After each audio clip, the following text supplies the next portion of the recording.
Oi, está começando o Miscelânea, com aquela variedade de sempre. E hoje vamos falar sobre mais uma daquelas iniciativas que valem a pena ser compartilhadas. E também sobre os distúrbios do sono. Kaique, você dorme bem? Olha, Fabi, depende do dia, viu? Mas hoje vamos entender o que pode atrapalhar as nossas preciosas horas de sono. Fique com a gente.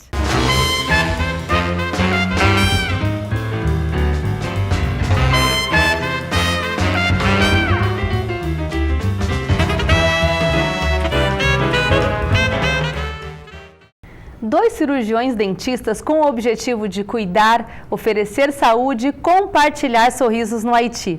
É um prazer receber vocês, Felipe Fujita, Aline Rovarol. Muito obrigada pela presença de vocês. Obrigado, Sejam Fabi. bem-vindos ao Miscelânea. Prazer é nosso. Prazer é todo nosso. Bom, qual que é a proposta desse projeto de vocês, Sorria Haiti?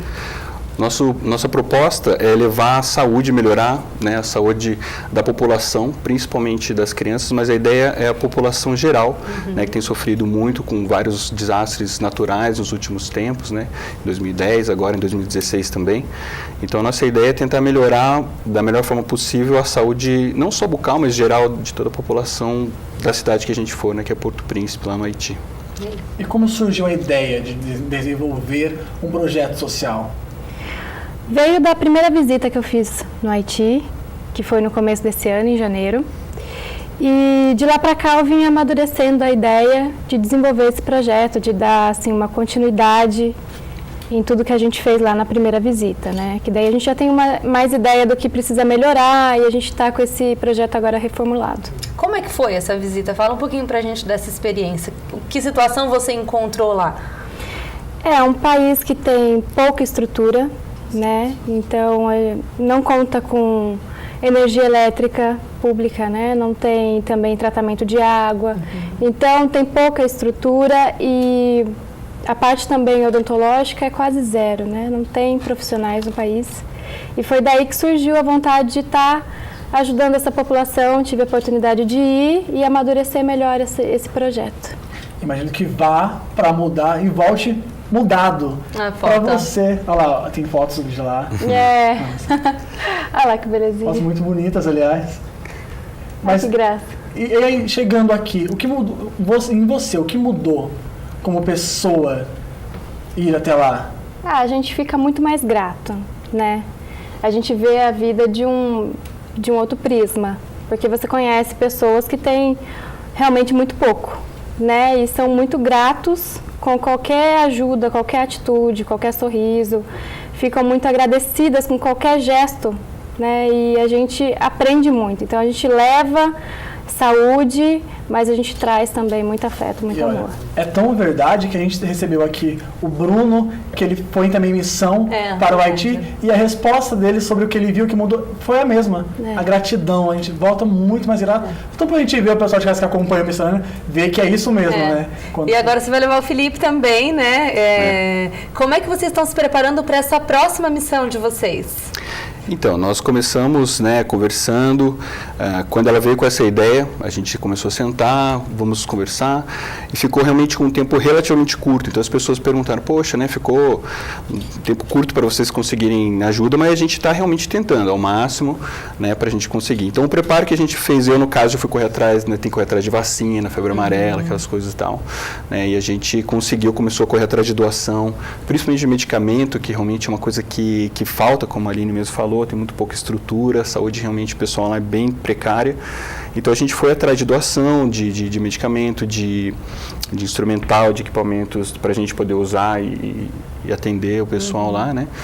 E também a questão de ajuda para a gente conseguir pagar os custos, né, da viagem. Sim. Porque a gente não tem nada por trás ajudando a gente. Foi uma coisa, realmente uma ideia da Aline. E a gente resolveu ir com a cara e a coragem mesmo para conseguir. Já a gente vai falar sobre as formas de ajudar, né? A Aline te arrastou para essa então. A ideia veio dela. Pois é, ela veio, jogou uma ideia, né, na verdade ela jogou a ideia para todo mundo e realmente aquilo me chamou a atenção. Eu falei, poxa, me chamou mesmo. Eu falei, poxa, eu quero conversar, e a gente conversou, ela me passou a proposta e realmente abracei e vamos. E qual que é a meta de vocês nessa próxima viagem? Olha, a nossa meta é conseguir estabelecer uma continuidade nos tratamentos. Porque se a gente só for e não conseguir assim, implantar um programa de tratamento odontológico, não faz muito sentido. Né? A gente quer dar continuidade. Então, a ideia desse projeto é a gente ter um lugar fixo para estar atendendo e conseguir mandar dentistas pelo menos uma vez no ano para lá. Se a gente conseguir 2 vezes, maravilha. Mas uma vez ao ano a gente conseguir mandar voluntários aqui do Brasil, dentistas voluntários, para ter um cantinho para eles atenderem a população lá. Essa é a nossa meta. Esse cantinho aí, onde vocês atendem lá atualmente como voluntários? Tem um lugar específico onde já vão para atender? Ou... Da outra vez que eu fui, em janeiro, a gente ficou itinerante. Então, a gente atendia nos locais que a população tinha mais acesso. Então, igrejas, locais públicos assim. Agora, a nossa ideia é ficar fixo numa academia que tem lá, que é bem estruturada, que é mantida pela Viva Rio, que é uma ONG, né, aqui do Brasil. E lá tem muito mais estrutura, então a nossa ideia é ficar fixo lá, não ficar mais itinerante. Sim, e também você me mostrou uma foto, acho que infelizmente a gente não vai ter aí, que vocês usaram um copo de fast food para usar para fazer a luz, então foi bem difícil para o refletor, né? O foco do refletor foi feito com um copo de fast food. Porque lá é assim, a criatividade tem que aflorar, porque a gente precisa de solução e a gente não tem recurso, então vai ter que adaptar de alguma forma. E nós não tínhamos o refletor, tinha a luz, né, que vem de gerador, mas não tinha o foco do refletor e a gente usou ali temos mais fotos, copo. Né? Ali o copo. Nós temos a foto do copo. O copo ali. Opa! Não apareceu ali? Apareceu. Agora, como você tinha falado, né, que lá não tem essa cultura da higiene bucal, como que vocês são recebidos pela população, pelas crianças? Como o trabalho de vocês é visto lá? Então, como eu disse, eles sentem muita gratidão mesmo, né? Então, assim, a gente levou escova de dente, pasta, coisa que eles não têm acesso. E as crianças saem como se fosse um prêmio, tivesse ganhado assim na loteria, porque saiu com uma escovinha, ganhou uma escovinha. Então, assim, é muito bonito de ver, eles recepcionam brasileiros em geral de uma forma muito bonita, muito respeitosa, muito carinhosa. As crianças, então, assim, eles olham assim e parece que eles estão vendo um ídolo ali. Então, a gente fica até constrangido. E há muita burocracia para poder se entrar no país e exercer esse trabalho voluntário? Como isso aí funciona? Há uma desorganização, na verdade, muito grande no país em geral, né? Essa é a nossa maior dificuldade lá. Então, o aeroporto funciona muito caótico. Mas, assim, depois que a gente entra no país, a gente tem uma certa liberdade para estar trabalhando. É só na parte mesmo de aeroporto, essas coisas, que é um pouquinho mais complicado, desorganizado, né? O trânsito também é desorganizado. Sim. Então, para a gente se locomover, tem esses percalços. Até a questão da política, né? Você estava falando, a gente estava conversando sobre isso, a questão de eleições presidenciais é uma coisa que já está prorrogando e a ONU já tem até comunicado para tentar organizar, porque realmente é bastante caótico mesmo, é a palavra que a Aline usou. Mas depois de estar lá, não tem nenhum problema para chegar até os locais e desenvolver o trabalho, não? Então. Na época estava tendo esse impasse das eleições, então tinham grupos lá dentro que não concordam, né, de partidos diferentes, então era um pouco perigoso algumas regiões de conflito. Sim. Agora saiu o resultado da eleição, grande parte do país não concordou, então continua tendo muita manifestação, mas a gente, por ser brasileiro, eles respeitam muito. Então, às vezes, está tendo até uma confusão na rua. Se você passar com a camisa do Brasil, eles pedem licença, deixa o pessoal do Brasil passar. Porque eles sabem que a gente... Conseguem separar bem as coisas. Respeitam muito. E bom, então agora já está se aproximando da viagem de vocês. É uma ação muito bonita, mas como se vocês estão fazendo um trabalho voluntário, mas é uma viagem que tem custos, né? Sim, então exato. As pessoas que estão nos assistindo, as pessoas podem contribuir com doações. Como é que funciona isso? Então, a gente tem pedido ajuda, né, de empresas, a gente já entrou em contato com empresas aéreas para ver se tinha alguma forma. Por enquanto não tivemos nenhuma resposta positiva a respeito, né? A gente escuta bastante da questão da crise que está passando o Brasil e tal. Mas a gente tem, alguns amigos têm ajudado. Então, o que eu tenho tido, e a Aline também tem tido de ajuda dos amigos. O pessoal vai depositar um pouquinho aqui, legal, achei muito legal a questão que vocês estão fazendo, um trabalho bonito, né? Gostaria de poder estar ajudando, e aí dão um depósito de um valor. Né? E o pessoal de casa que quiser ajudar também. Isso, o pessoal quiser... esses amigos aí. Se quiser olhar para aquela câmera ali, você câmera. dá o seu recado. Intimidador ali. Tá certo. Nós pedimos, né, doações para todos os telespectadores. Nós temos um site que lá tem vários detalhes do nosso projeto e lá tem o número da conta, os dados da conta que podem fazer essas doações, né? Tem um e-mail para quem quiser mandar, avisar, olha, nós fizemos depósito no valor tal. E também tem um outro também que é a Vaquinha, que o pessoal deu uma ajuda, que é um outro site, que fala também que você também pode fazer ajudas com boleto ou cartão, etc. Então isso tudo, de pouquinho em pouquinho a gente vai conseguir juntar. Tudo aí na tela para vocês. Muito legal, né? Porque às vezes a pessoa ela quer ajudar, ela quer participar de um projeto, mas ela não tem disponibilidade. Então ela pode entrar com vocês, né, nesse projeto que já está tão estruturado. E as pessoas que também tiverem dúvida, podem procurar, vocês explicam tudo, né? Sim. Mostram tudo que vocês estão fazendo. E a gente ajuda nesse caminho, né? Nesse caminho de informar, a gente ajuda. Com certeza. Olha, foi um grande prazer receber vocês aqui, poder ajudar a divulgar essa ideia. E a gente espera vocês no retorno para contar também dessa experiência. Claro. Com certeza.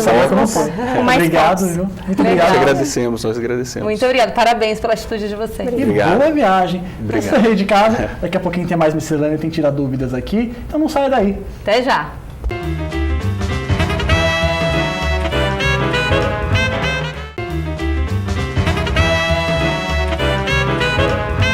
Dicas são sempre bem-vindas, né? Então a gente tem o nosso quadro aqui, Dicas de Moda, com o pessoal de moda aqui da faculdade. Então vamos ver qual é a dica de hoje. Oi, meu nome é Agnes, sou estudante de moda na Univap e hoje eu vim falar para vocês sobre looks para baixinhas.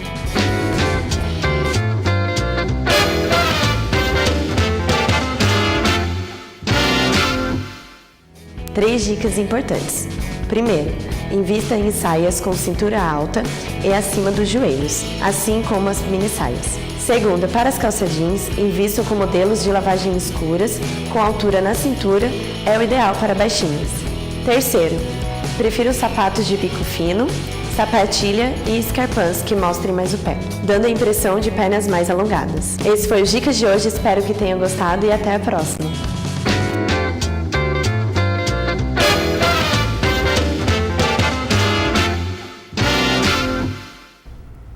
Você sabia que o sono tem 4 fases e que cada uma é responsável por uma atividade diferente? Hoje vamos entender como as dificuldades para dormir podem trazer prejuízos a curto e longo prazo.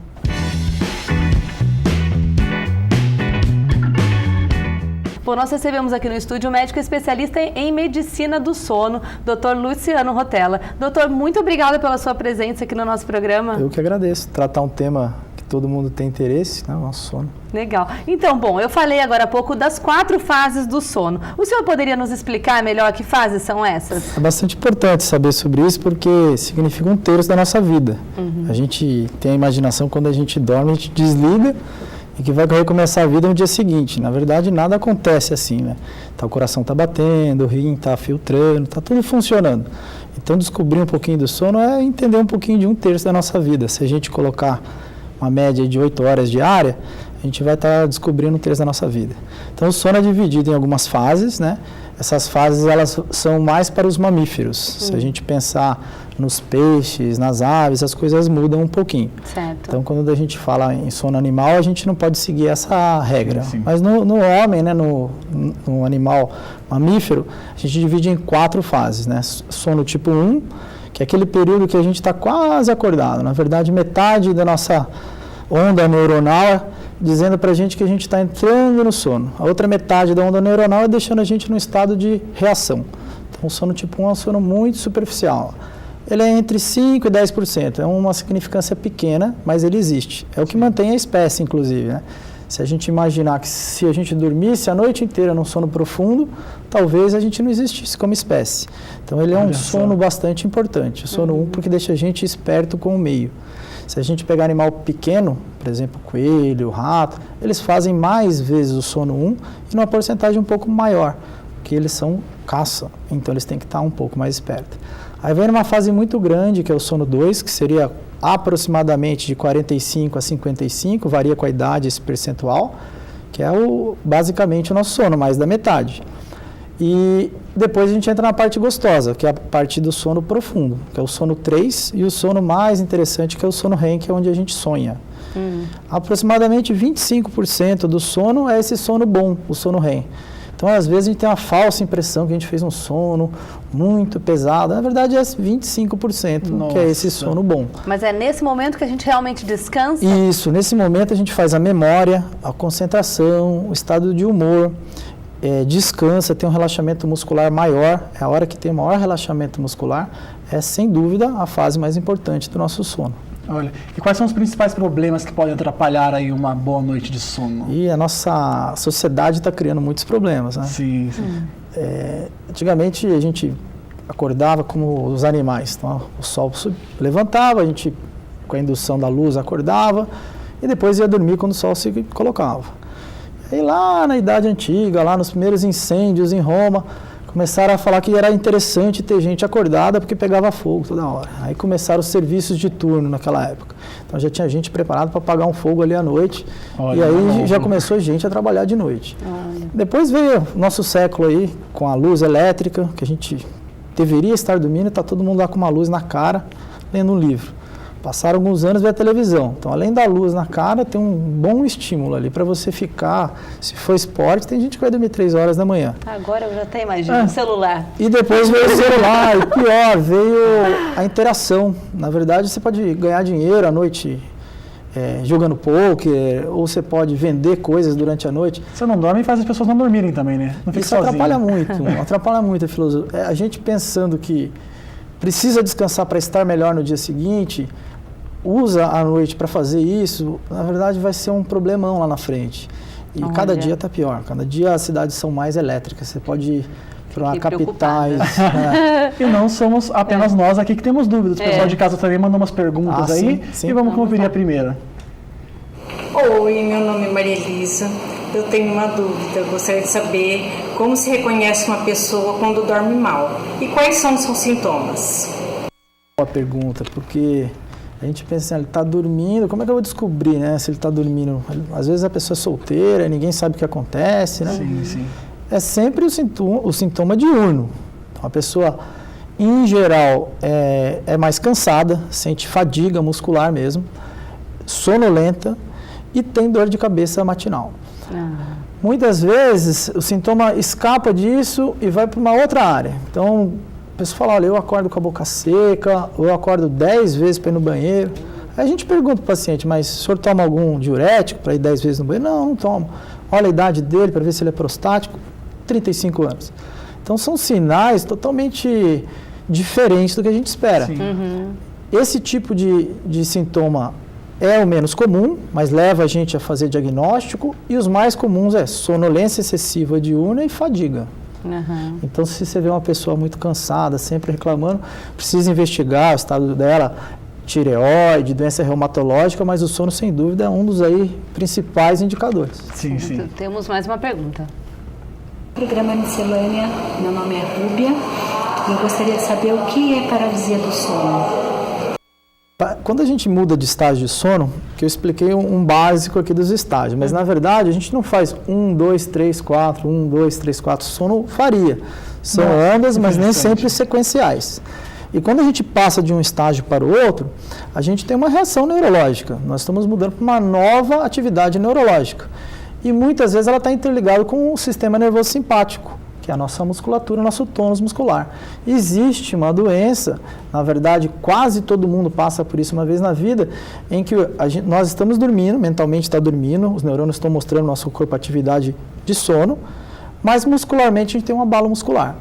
Isso, essa mioclonia é muito comum. E a paralisia? A paralisia é quando você acorda num estado neurológico de despertar, porém muscularmente você está em atonia.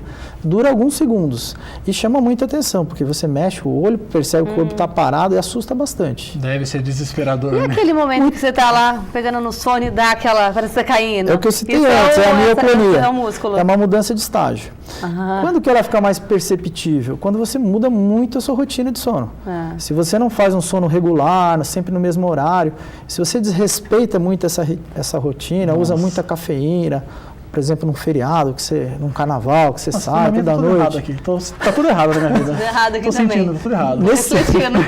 Nesses dias que você desrespeitou a sua fisiologia de uma maneira abusiva, você vai ter mais mioclonia. E assusta, parece que você está caindo da cama, né? É muito estranho mesmo. É muito físico. Você percebe que tem alguma coisa que não está indo bem. Sim. Temos mais uma pergunta do pessoal. Vamos ver lá. Meu nome é Edna Guadagnini e eu gostaria de saber sobre o terror noturno. O terror noturno é uma particularidade, porque ela é uma doença de um grupo enorme que se chama parassonia. São as doenças mais curiosas. Gente que anda à noite, gente que fala, gente que grita. O terror noturno... Sempre quando eu durmo com alguém que perde, tem essas doenças. Não, o terror noturno é comum em criança. Então, às vezes a criança, ela levanta da cama e grita desesperadamente, como se quisesse encontrar uma saída. Muitas vezes não tem a ver com o conteúdo do sono e tem a ver com uma reação muscular. Então, a criança chama atenção porque é um distúrbio que assusta todo mundo que está na casa, só você não. Nossa! E nesse grupo tem uma série de doenças. Mas esse tipo de distúrbio, ele é constante ou não? A criança pode apresentar isso e depois não apresentar? Em geral, é um distúrbio da infância que tende a melhorar sem tratamento com a idade. Mas se na infância você mudou muita rotina na criança, colocou ela numa escola muito cedo, fez ela dormir mais tarde, induziu alterações lesivas para o sono dela, esse distúrbio vai se despertar.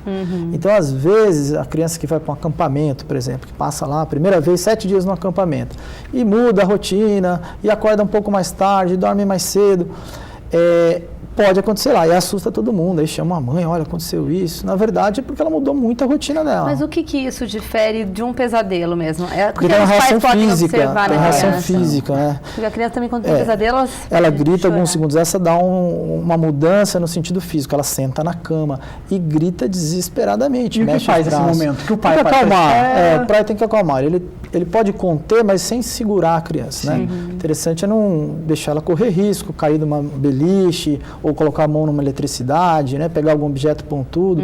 Mas você tem que deixar o ambiente tranquilo, que isso dura poucos segundos. Certo. Bom, tem muitas coisas ainda pra gente falar. Não saia daí, nós vamos para um rápido intervalo. Até daqui a pouco.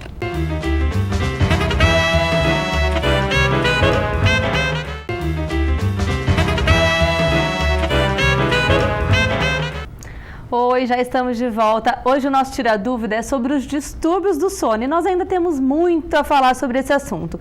Mas agora é a hora do quadro Receitas do Chefe.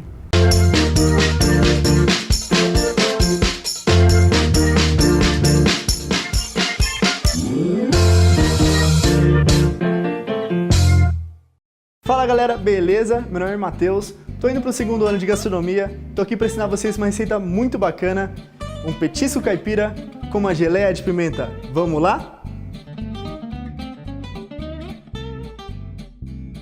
Ingredientes: 4 unidades de maçã do tipo gala, 150 gramas de pimenta dedo de moça, 1 unidade de canela em pau e 5 unidades de cravo, meia xícara de vinagre, meia xícara de suco de limão coado, 4 xícaras de água, 4 xícaras de açúcar, 1 xícara de farinha de trigo, 1/3 de xícara de amido de milho, meia xícara de fubá, 500 gramas de lombo, 1 unidade de alho, casca de limão, pimenta do reino e sal.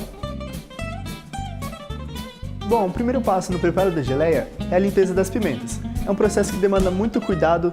Se você quiser fazer com luvas, você pode. Se não, é só ter um cuidado maior na hora de lavar as mãos. Você vai começar separando as pimentas em 2 partes, as inteiras e as que você vai limpar. As inteiras é de acordo com o grau de picância. Se você quer uma geleia mais suave, você utiliza 3. Se você quer uma geleia mais forte, você utiliza 5. Comece cortando o cabinho da pimenta e fazendo um corte no sentido vertical. Após, com o auxílio de uma colher ou com a própria faca, retirar todo o conteúdo de dentro. Depois é só cortar as maçãs em 4, retirando as sementes e o cabo. Uma dica durante o processo: com o cravo e a canela, faça dentro de um pedaço de pano um sachê, amarrando bem forte para não correr o risco de soltar na panela e facilitar assim a retirada após o seu uso. Dando continuidade ao processo, coloque na panela as pimentas inteiras, as pimentas limpas, a maçã, o vinagre, o suco de limão coado, a água, o sachê e o sal. Após abrir fervura, conte 20 minutos.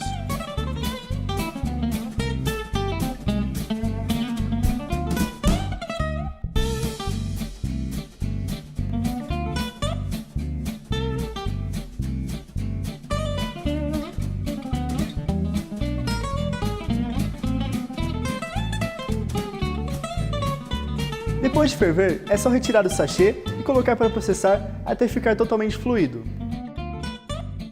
Após, é só coar direto na panela e deixar cozinhando em fogo baixo por aproximadamente 15 minutos, até chegar a um ponto de geleia, lembrando sempre de escumar para retirar todas as impurezas de cima.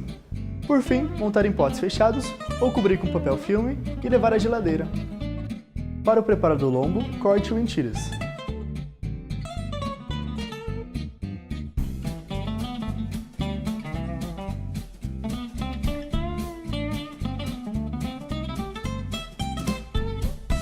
Para o tempero do lombo, utilize sal, alho, casca de limão e pimenta do reino.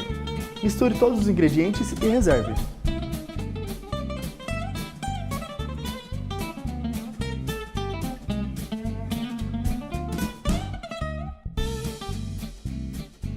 Para o empanamento, a receita básica é 1 xícara de farinha de trigo para dar estrutura, 1/3 de xícara de amido de milho para dar crocância, meia xícara de fubá para dar um sabor caipira na preparação. A quantidade de água varia da umidade das farinhas. No meu caso, 1,5 xícaras de água foi o suficiente para deixar uma massa líquida e que não grude no dedo. Depois, é só temperar com sal e pimenta e reservar por 30 minutos. Após o tempo de descanso da massa e do lombo pegar o tempero, é só passar na farinha de trigo, depois na massa, retirando o excesso e colocar para fritar, até ele ficar levemente dourado.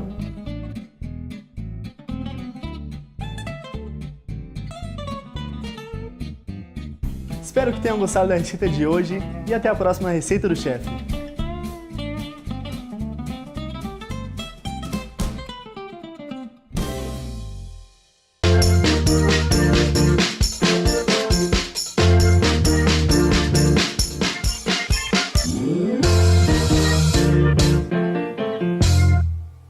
Parabéns, Matheus. E só esqueceu de avisar aí que a receita é da avó, hein? Então um beijo para a avó do Matheus. E aqui no estúdio a gente recebe o Dr. Luciano Rotella para conversar sobre distúrbios do sono. Vamos continuar o papo aqui. Vamos lá. E para continuar, eu queria saber sobre insônia. O que é realmente a insônia? É má qualidade de sono. As pessoas confundem como não dormir, né? A insônia é uma má qualidade de sono. Pode ser inicial, uma dificuldade inicial, o sono. Pode ser de manutenção. A pessoa até inicia e fica acordando fragmentado, e até um despertar precoce, aquelas que não precisam de despertador. Então ela inicia bem, mantém bem, quando dá 3 da manhã acorda. São os 3 tipos mais característicos. É interessante a patologia porque ela é muito comum. De cada 10 pessoas, 9 vão passar por um episódio de insônia na vida. Olha mas só. você falou em episódio, mas em que momento que você deve se preocupar com a insônia? De buscar tratamento, ver que isso está muito recorrente? Quando você tem distúrbios durante o dia. A partir do momento que começa a atrapalhar a sua rotina de vida, está na hora de você buscar ajuda. Não tem uma data definida. Algumas insônias, em 3 semanas, elas se resolvem. Outras persistem e as pessoas começam a fazer algumas coisas também inadequadas, começam a usar medicações, querem descobrir um sintoma, você vai ver a rotina da pessoa, está ali o problema.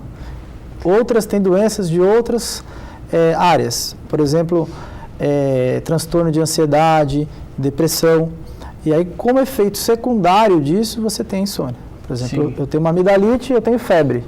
Não adianta eu tomar um remédio para minha febre, eu preciso tratar a minha infecção. A insônia é igual. E o senhor falou aí do uso de medicamentos, né? O uso de alguns medicamentos para dormir, ou tipo melatonina, ele está muito comum, né? E às vezes ele é até utilizado assim, uma amiga me indicou, outro trouxe do exterior para mim, usa até às vezes sem o apoio médico. Qual é o problema disso? A maioria das pessoas vê na medicina principalmente manipulada ou na medicina herbal como uma solução. Então eles começam a usar valeriane, passiflora, chá de maracujá. Isso a gente acha normal, é uma tentativa e muitas vezes dá certo e funciona. Outras buscam direto o conselho do colega. Então a pessoa tem uma insônia, porque, por exemplo, tem uma tireoide totalmente descontrolada, então fica em hipertireoidismo, não dorme, e aí pega um remédio do colega, que é fácil, todo mundo um dia já tomou, e toma, achando que vai solucionar a insônia dele. E, na verdade, o problema é da glândula tireoide.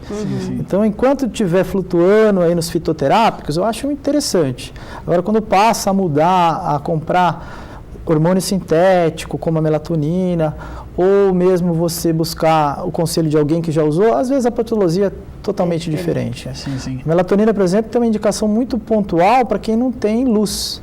Então, o deficiente visual, ele necessita para conseguir ciclar o número de horas de acordo com o dia. Aquele trabalhador que usa de jet lag como seu trabalho. Então, ele trabalha e faz voo internacional, 4, 5 fusos para lá. Ele está tudo bagunçado, a rotina dele. O avião fecha a janela meio-dia, dizendo que é noite. No outro voo, abre 2 da manhã. Então, esses pacientes se beneficiam. Fora isso, é achismo, né? É tentativa e erro. E vendo as considerações aí de insônia, eu já sei que na escala de 10 aí, eu estou nos 9 que tem insônia. Não é escola, é prevalência mesmo. Né? Um dia a gente vai passar na vida. Se pensar que, como eu comecei o início do programa falando das rotinas, né? A gente abusa. A gente vai treinar em academia depois das 21 horas da noite. Aumenta a temperatura.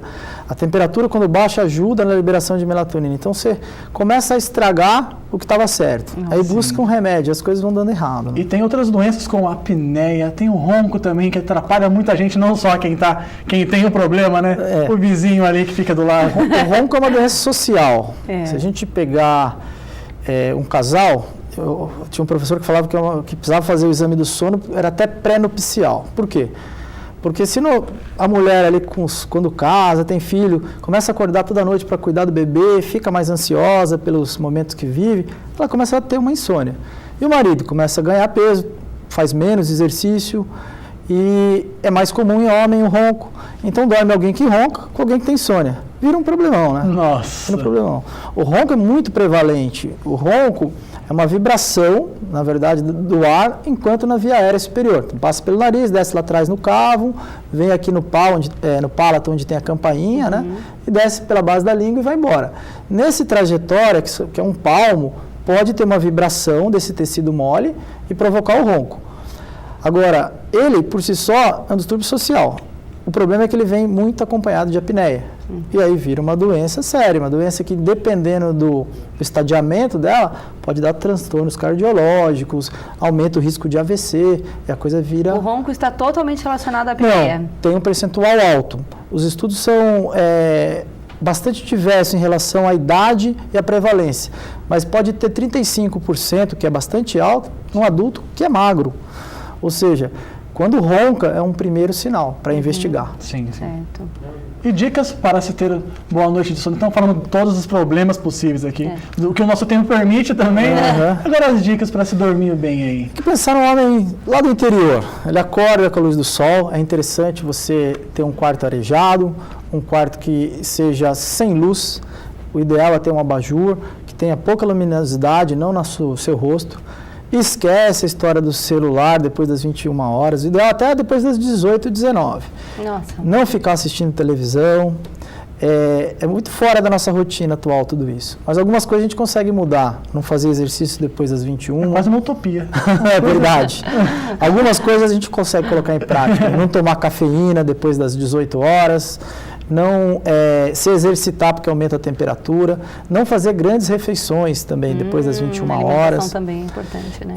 Algumas coisas que a gente consiga mudar já dá a qualidade. E o mais legal é respeitar o sono do colega também, porque às vezes eu sou casado, a minha mulher está lá, se ela chega num horário que eu já estou dormindo, é legal você entrar, deitar na cama tranquilo, não acordar a pessoa. Não roncar. A gente hoje não roncar. A gente hoje, na verdade, tem um desrespeito com o nosso sono e com quem está com a gente. Sim. Olha, tô vendo aqui refletir, né? Pensar na vida, no sono. Mas a gente pensa, agora mudar é meio difícil, mas a gente tenta. E também, né? Só valorizar a vida, né? Qualquer situação diferente tem que procurar um médico, né? Para ver o que está acontecendo. Quando os sintomas atrapalham a sua rotina, é uma coisa que está mudando um pouquinho a sua saúde, eu acho que é interessante fazer uma polissonografia, fazer um diagnóstico e um tratamento. E respeitar, lembrar que 1/3 da vida é o sono. Quantos exames a gente faz desde a hora que nasce? Teste do pezinho, da orelhinha, fura, exame de sangue, e vai embora até os 90, 100 anos hoje em dia. E do sono, a gente não faz nada. A gente acha que é deitar e desligar.